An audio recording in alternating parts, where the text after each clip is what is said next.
The moment she tapped my shoulder, the room seemed to hold its breath. "Can we share your fries?" she asked softly, her little boy peeking from behind her coat, eyes fixed on my plate like it was treasure. What she didn't know, what no one in that noisy food court knew, was that the man she'd asked was the very person who had once been humiliated, discarded, and sworn off by the same people who now ruled her world. 5 years earlier, I'd been the joke, the intern who brought coffee, the dreamer with ideas that didn't fit the boardroom.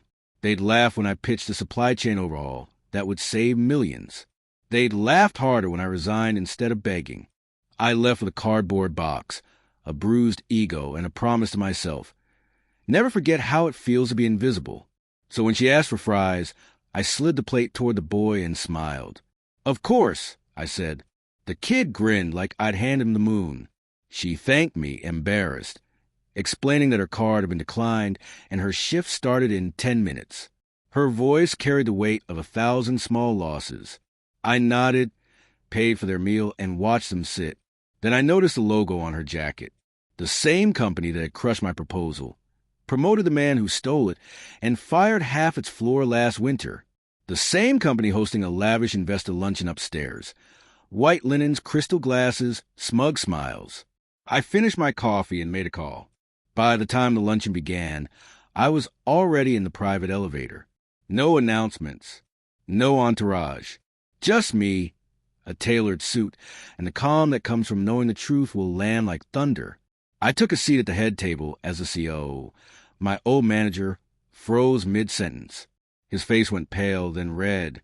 He recognized me. I let him sweat. "Ladies and gentlemen," I said, standing, "thank you for hosting me." Murmurs rippled. He stammered something about a mix-up. I smiled. "No mix-up. I acquired a controlling stake this morning." Silence. "And before we discuss performance, I want to talk about values." I told him a story. Not mine. Hers. A single mother whose car declined downstairs while this room burned through a month of her salary in an hour. I didn't name her. I didn't need to.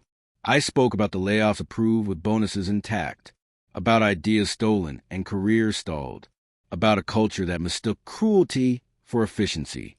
The CEO tried to interrupt. I raised a hand. "I'm not finished." I announced an audit. Independent. Immediate. Executive bonuses suspended. A profit-sharing plan tied to frontline wages.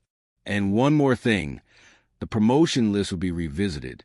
Every advancement over the last 3 years would be reviewed for merit and originality. His eyes darted. He knew. After the meeting, I went back downstairs. The boy was licking salt from his fingers.